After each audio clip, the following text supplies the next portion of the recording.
Hello students, welcome to your learning platform HES and this is Monu Singh. तो आज की class में हम लोग बात करने वाले हैं क्वेश्चन नंबर 4, जो कि प्रश्नावली 1.2 अध्याय 1 यानी वास्तविक संख्याएं की समस्या है। ठीक है, तो ये जो प्रश्न है 4 नंबर, इसमें कहा गया है कि एचसीएफ 306 और 557 के एचसीएफ हमारे पास दिया हुआ है, और जिसका एचसीएफ क्या है 9 और एलसीएम हमें ज्ञात करना है। तो हमने जब परिचय पढ़ रहा था यानी इंट्रोडक्शन, तो वहाँ पर सीखा था कि जैसे किसी भी दो संख्याओं का एलसीएम और एचसीएफ का क्या होता है, दो संख्याओं का गुणांक जो होता है उन सभी दोनों के एलसीएम, वो दोनों संख्याओं के एलसीएम गुना एचसीएफ के इक्वल होता है। ठीक है, बराबर होता है। ठीक है, यही तो हमने पढ़ा था। ठीक है, तो इसी नियम को यूज करके हमें ये एलसीएफ निकालना है। तो हम यहाँ पर लिखेंगे, यहाँ हम लिखेंगे कि क्या क्या है हमारे पास, एलसीएम किसका क्या होगा, 306 का एलसीएम और 657 का एलसीएम जो होगा वो गुना एचसीएफ ऑफ 306 और 657 का। ठीक है, 657 का ये किसके इक्वल होगा, ये 306 गुना 657 के इक्वल होगा। ठीक है, यही हमारे पास रूल है। अब इसको आपको क्या है, इधर गुना में है उधर भाग में ले जाएंगे, इसी तरीके से आप बना लेंगे। यानी हमारे पास ये एलसीएम जो है, एलसीएम जो हमें निकालना है, इसका मान हमें पास नहीं पता है, और इसी का मान हमारे पास क्या निकालना है, हमें इसका मान निकालना है। ठीक है, तो ये इतना का जो मान है वो क्या है, यहाँ पर दिया हुआ है 9 दिया हुआ है। तो हम क्या करेंगे, इधर गुना में और उधर जाएगा तो क्या होगा, भाग में हो जाएगा। ठीक है, तो लिखेंगे हम 306 गुना 657 by H C F of 306 657। ठीक है, अब क्या करेंगे हम, 306 गुना 657 भागा में इसको क्या करेंगे, एचसीएफ की जगह पर जो हमारे पास वैल्यू है 9, वो क्या कर देंगे, पुट कर देंगे यानी रख देंगे।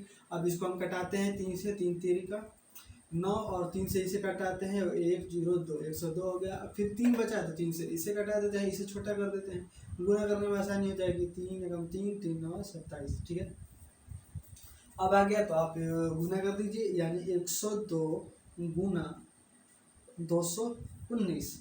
ठीक है, तो इसको गुना कैसे करते हैं एक बार सीख लीजिए। यहाँ पर 3 अंकों का गुना आता है कि नहीं आता है, आता है कि नहीं आता है। तो चलिए हम सीखते हैं 3 अंकों का गुना एक लाइन में कैसे करते हैं। ठीक है, तो हम करेंगे क्या, सबसे पहले पीछे वाले नंबर को ऊपर नीचे सामने सामने गुना करेंगे। तो ये क्या हो गया हमारे पास, 9 दूनी 18 का 8, बचा कितना 1। फिर इन दोनों को, ठीक है, इन दोनों को क्रॉस मल्टीप्लाई कराते हैं। ठीक है, तिरछा तिरछी गुना कराते हैं, 2 एकम 2 और 9 में 0 से गुना करेंगे तो 0 होगा। तो इन सभी को क्या करेंगे, जो हासिल था जो गुना करने पर आया उस सबको क्या कर देंगे, जोड़ देंगे। तो कितना आया, 3 आया, तो 3 को 3 लिख देते। अगर हासिल बचता तो कुछ लिख देते, तो हासिल तो बचा नहीं। अब क्या करते हैं, 2 पे हो गया, 2 अंक होने के बाद ये इसका तीसरा से गुना करते हैं, और फिर इस कोने को उस कोने से गुना करते हैं, फिर ऊपर नीचे कर देते हैं, यानी 2 दूनी का 4, फिर 9 एकम 9 और ऊपर नीचे करेंगे तो 1 में 0 से गुना करेंगे तो 0 ही आएगा, और सबको जोड़ देंगे। ठीक है, तो ये 9 4 13 आ गया, तो 13 का क्या लिखेंगे, 3 लिखेंगे, बचा कितना 1। फिर अब ये दोनों में क्रॉस मल्टीप्लाई करेंगे, तो 0 में 2 से गुना करेंगे तो 0 होगा, और 1 में 1 से गुना कर देंगे, 1 में 1 से जोड़ देंगे तो 2 हो गया। फिर बचा क्या, 1 बचा, तो 2 एकम 2, 2 एकम 2 और 2 एकम 2 को तो क्या लिख देंगे, 2 ही लिख देंगे। तो ये हमारे पास नंबर आ गया, क्या, ये वाला जो हमारे पास नंबर आ गया, सही है ना, 2 एकम 2। तो ये हमारे पास जैसे ही गुना किया हमने तो ये 22,338 आ गया। यही हमारे पास क्या आ गया, एलसीएम आ गया। लिखेंगे यहाँ पर एलसीएम किसका, 306 का और 657 का। ठीक है, तो यही हमारा क्या होगा, एलसीएम हो गया। तो इसे आप नोट कीजिए। हम देखते हैं 5 नंबर क्वेश्चन।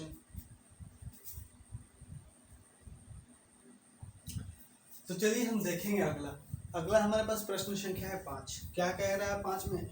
जांच कीजिए कि क्या किसी प्राकृतिक संख्या n के लिए संख्या 6 के पावर n में 6 के जो घात है n रख दिया जाए तब अंक 0 पर समाप्त होगा, यानी जो हमारे पास इकाई अंक जो होगा वो 0 होगा।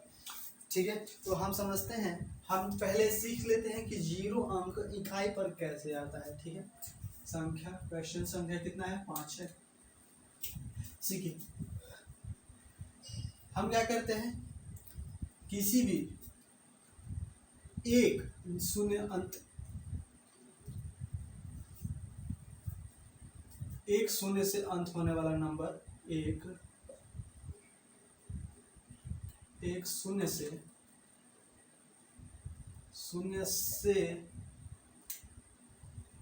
अंत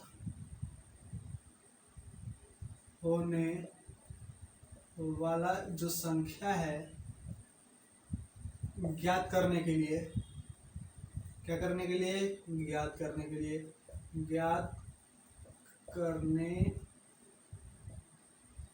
के लिए हमारे पास क्या होना चाहिए? 2 गुना 5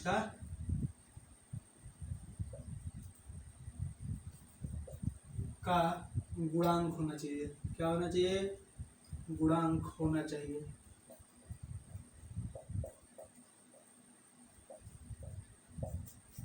सीखिए, क्या कह रहा है कि हमारे पास किसी भी संख्या में अगर 0 लाना है, अंत में 0 लाना है, ठीक है, क्या करना है, किसी भी संख्या में हमारे पास पावर में कुछ भी हो, पावर घात कुछ भी हो, उससे हमें कोई मतलब नहीं।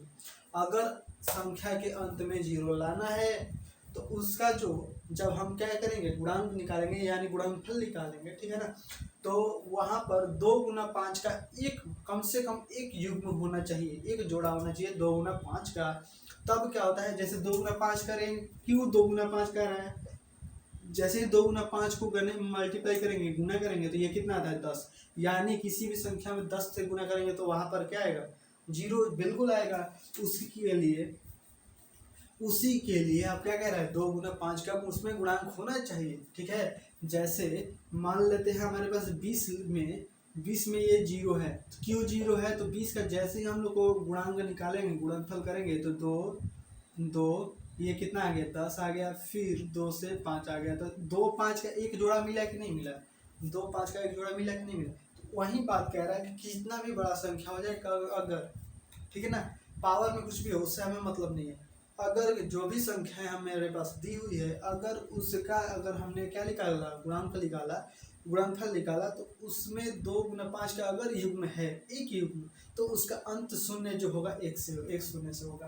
तो हम क्या लिख लेंगे, 6 के पावर में यानी घात में n लिखा हुआ है, 6 का घात कितना लिखा हुआ है? n लिखा हुआ है। तब हम क्या करेंगे, 6 का जैसे ही हम लोग क्या करेंगे, गुणनफल करेंगे, तो 2 तिहाई 6 होता है, तो हम लिखेंगे इसको 2 गुना 3 के पावर n लिखेंगे। और हम देखेंगे हमारे पास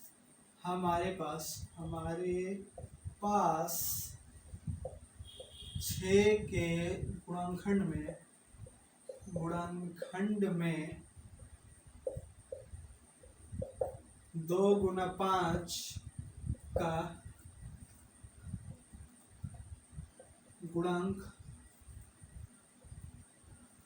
नहीं है, 2 गुना 5 का गुणांक नहीं है। अतः 6 के पावर n में, ठीक है, 2 का तो है लेकिन 2 गुना 5 का नहीं है, या फिर, ठीक है,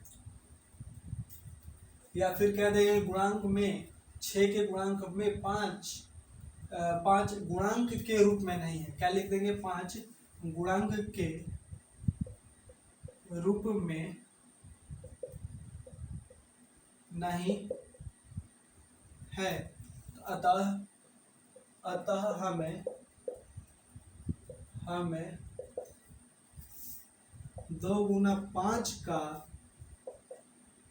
एक युग्म नहीं मिलेगा, नहीं मिल रहा है, अतः हम कह देंगे अतः ये संख्या, अतः 6 के घात n का अंत जो है हमारे पास, अंत शून्य से नहीं होगा। क्या होगा? शून्य से अंत नहीं होगा। बस इतना ही हम लिखेंगे। क्या लिखेंगे? इतना ही आंसर लिखेंगे और हमारे पास कहानी खत्म। क्यों लिखेंगे? क्योंकि हमें पता है कि किसी भी संख्या में अगर एक जीरो अंत में लाना है, एक शून्य अंत में लाना है, तो 2 गुना 5 का एक युग्म होना आवश्यक है। और यहाँ पर जब 6 का हमने क्या क्या गुणांक निकाला, 2 गुना 3 आ रहा है, 2 तो आ रहा है लेकिन 5 नहीं आ रहा है, तो हम कहेंगे कि 2 गुना 5 का युग्म नहीं मिल रहा है। अतः 6 का घात n जो होगा उसका अंत जो होगा वो शून्य से ही नहीं होगा। ठीक है, अंत शून्य से मतलब क्या? अगर 6 का पावर घात जो है n है, n क्या है? n एक प्राकृतिक संख्या है। क्या है? प्राकृतिक है। प्राकृतिक है ना। प्राकृतिक मतलब क्या होता है?